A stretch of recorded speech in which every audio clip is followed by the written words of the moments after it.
দীর্ঘ ৩ বছর মাটি খুঁড়ে সুরঙ্গ করে রাসূল সাল্লাল্লাহু আলাইহি ওয়াসাল্লামের কবর পর্যন্ত পৌঁছে গিয়েছিল দুজন ইয়াহুদি, এবং আল্লাহর রাসূলের লাশ চুরি করার পূর্বে রাসূল সাল্লাল্লাহু আলাইহি ওয়াসাল্লাম তৎকালীন রাজাকে স্বপ্নে এসে বললেন, হে নুরুদ্দিন, আমাকে দুজন লাল চক্ষু বিশিষ্ট ব্যক্তি বিরক্ত করছে, এদের হাত থেকে আমাকে রক্ষা করো।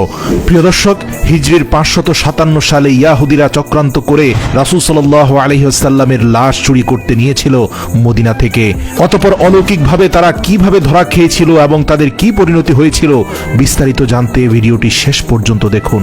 557 হিজরিতে তৎকালীন সুলতান নুরুদ্দিন জঙ্গি রহমতুল্লাহ আলাইহি তাহাজ্জুদ নামাজ পড়ে নামাজের বিছানায় ঘুমিয়ে পড়েছিলেন। এমতো অবস্থায় হঠাৎ তিনি স্বপ্ন দেখলেন রাসূল সাল্লাল্লাহু আলাইহি ওয়াসাল্লাম তার ঘরে উপস্থিত, এবং আল্লাহর রাসূল কোনো ভূমিকা ছাড়াই দুইজন নীল চক্ষু বিশিষ্ট লোকের দিকে ইঙ্গিত করে বললেন, ইয়া নুরুদ্দিন, এরা আমাকে বিরক্ত করছে, এই দুজনের থেকে আমাকে মুক্ত করো। এই ভয়াবহ স্বপ্ন দেখে নুরুদ্দিন জঙ্গি রহমাতুল্লাহ আলাই অত্যন্ত ভীত সন্ত্রস্ত হয়ে ঘুম থেকে জাগ্রত হলেন এবং কিংকর্তব্য বিমূঢ় হয়ে গেলেন। ভাবলেন এটি হয়তো কোনো দুঃস্বপ্ন। তাৎক্ষণিক তার মাথায় বিভিন্ন প্রকার চিন্তা ঘুরপাক খেতে লাগলো। তিনি ভাবলেন, আল্লাহর রাসূল সাল্লাল্লাহু আলাইহি সাল্লাম তো এখন কবরের জীবনে, তার সাথে অভিশপ্ত ইয়াহুদিরা এমন কি ষড়যন্ত্র করতে পারে? অতঃপর একই স্বপ্ন তিনি বেশ কয়েকবার দেখলেন।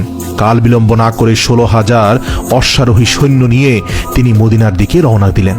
সেই দুজন ভয়ঙ্কর নীলচক্ষু বিশিষ্ট ব্যক্তিকে মদিনার অলিতে গলিতে খুঁজতে লাগলেন, কিন্তু তার সৈন্য বাহিনী দীর্ঘ 2 সপ্তাহ ধরে খোঁজার পরেও মদিনাতে সেই দুজন ব্যক্তিকে খুঁজে পেল না, যাদের ব্যাপারে আল্লাহর রাসূল সতর্ক করেছেন। এরপর 17তম দিনে তিনি মদিনার চারপাশ সৈন্যবাহিনী দ্বারা ঘেরাও করে ফেললেন এবং আদেশ জারি করে দিলেন, যারা মদিনার বাইরে আছে তারা ভিতরে আসতে পারবে, কিন্তু মদিনা থেকে কোনো লোক বাইরে যেতে পারবে না। নুরুদ্দিন জঙ্গি রহমাতুল্লাহ আলাই জুমার খুতবা প্রদান করলেন, ঘোষণা দিলেন, আমি মদিনার মানুষকে দাওয়াত দিয়ে একবেলা খাওয়াতে চাই। আমার অভিলাষ সকলেই যেন এই দাওয়াতে অংশগ্রহণ করে। এটি সুলতানের আদেশ। সুলতান মদিনাবাসীকে আপ্যায়নের জন্য বিশাল আয়োজন করলেন। নির্ধারিত সময়ে খাওয়া দাওয়া শুরু হলো এবং তৃপ্তি সহকারে মদিনার অলিগলির সকল মানুষ এসে খেলেন, কিন্তু সেই দুজন ব্যক্তিকে খুঁজে পাওয়া গেল না। এরপর তিনি বিশ্বস্ত বেশ কয়েকজনকে জিজ্ঞেস করলেন, আচ্ছা, আর কেউ কি অবশিষ্ট আছে যারা এখনো আমার আতিথেয়তা গ্রহণ করেনি? এই শুনে লক্ষাধিক জনতার মধ্যে এক ব্যক্তি হঠাৎ করে বলে উঠলেন, হুজুর, আমার জানা মতে সম্ভবত 2 জন লোক এখনো বাকি আছে যারা আল্লাহওয়ালা বুজুর্গ মানুষ। লোকটির বক্তব্য শুনে তিনি কাল বিলম্ব না করে কয়েকজন লোক সহকারে ওই 2 জন লোকের আবাসস্থলে পৌঁছে গেলেন এবং নুরুদ্দিন জঙ্গি রহমাতুল্লাহ আলাই ওই 2 জন লোককে দেখে প্রচন্ড চমকে উঠলেন, কারণ এরাই তো সেই 2 জন ব্যক্তি যাদেরকে স্বপ্নে দেখানো হয়েছিল। তিনি জিজ্ঞাসা করলেন, কে তোমরা? কোথা থেকে এসেছ? তোমরা সুলতানের দাওয়াতে কেন শরীক হলে না? লোক দুটো তাদের পরিচয় গোপন করে বলল, আমরা মুসাফির, হজের উদ্দেশ্যে এসেছিলাম, কিন্তু প্রিয় নবী সাল্লাল্লাহু আলাইহি ওয়াসাল্লামের প্রেমে আত্মহারা হয়ে আর ফিরে যেতে মন চাইল না, তাই বাকি জীবন রওজার পাশে কাটিয়ে দেওয়ার নিয়তে এখানে রয়ে গেছি। উপস্থিত জনগণ তাদের পক্ষ হয়ে বলল, হুজুর, এরা খুবই আল্লাহওয়ালা মানুষ, সারাদিন ইবাদত বন্দিগি করে। এরপর সুলতান কারো কথায় কান না দিয়ে তাদেরকে সেখানে আটকে রাখার নির্দেশ দিলেন। অতঃপর স্বয়ং তাদের থাকার জায়গায় গিয়ে খুব ভালো করে অনুসন্ধান চালালেন, কিন্তু সেই স্বপ্নের সাথে সম্পর্কিত কোনো কিছু সেখানে পাওয়া গেল না।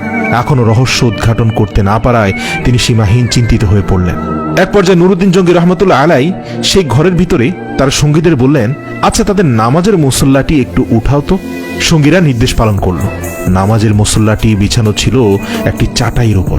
সুলতান আবারও নির্দেশ দিলেন, চাটাইটিও সরিয়ে ফেলো। তারপর চাটাই সরানোর পর দেখা গেল সেখানে বিশাল এক পাথর।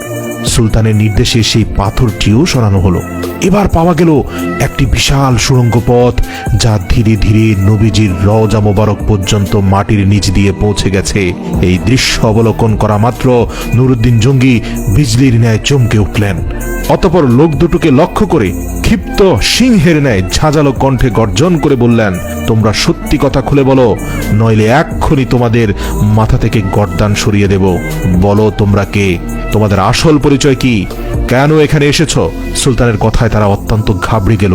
কঠিন বিপদ সামনে দেখে তারা আসল পরিচয় প্রকাশ করল এবং বলল, আমরা ইয়াহুদি। ইয়াহুদীদের আস্তানা মুসল শহর থেকে আমাদেরকে প্রশিক্ষণ দিয়ে এখানে পাঠানো হয়েছে যাতে রাসূল সাল্লাল্লাহু আলাইহি সাল্লামের লাশ চুরি করে নিয়ে যেতে পারি এবং তা যেন ইউরোপীয় ইয়াহুদীদের হাতে হস্তান্তর করি। এই কাজে সফল হলে তারা আমাদেরকে আরো ধন সম্পদ দিবে বলে প্রতিশ্রুতি দিয়েছে। সুলতান বললেন, তোমরা তোমাদের পরিকল্পনা বাস্তবায়নের জন্য কি পদ্ধতি অবলম্বন করেছিলে, কিভাবে তোমরা কাজ করতে? তারা বলল, আমাদের নিয়মিত কাজ ছিল রাত গভীর হলে অল্প পরিমাণ সুড়ঙ্গ খনন করা এবং সাথে ওই মাটিগুলো চামড়ার মজকে ভর্তি করে অতি সন্তর্পণে মদিনার বাইরে ফেলে আসা। আজ দীর্ঘ 3 বছর যাবত এই মহাপরিকল্পনা বাস্তবায়নের কাজে আমরা অনবরত ব্যস্ত আছি। ঠিক যে সময় আমরা রওজা মোবারকের নিকট পৌঁছে গেলাম, মাটি খুঁড়তে খুঁড়তে আর একটু গেলেই রওজা মোবারকে পৌঁছে যাব, রাসূল সাল্লাল্লাহু আলাইহি সাল্লামের লাশ আমাদের হাতে চলে আসবে।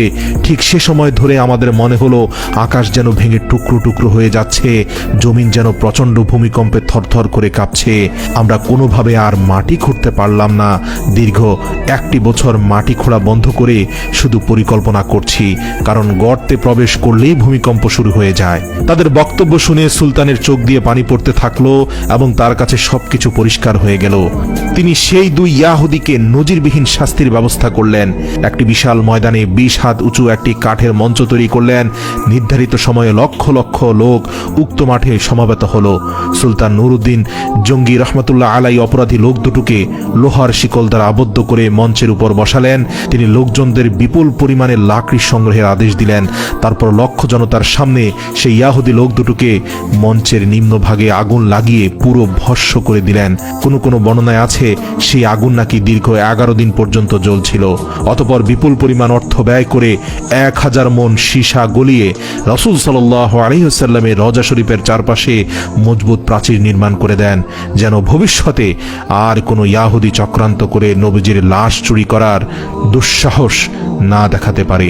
এরপর তিনি রব্বুল আলামিনের দরবারে শুকরিয়া আদায় করলেন এবং তাকে রব্বুল আলামিন এত বড় খেদমতের জন্য কবুল করায় তিনি সপ্তাহব্যাপী আনন্দ অশ্রু বিসর্জন দিয়ে মুনাজাত এবং সিজদায় পড়ে রইলেন।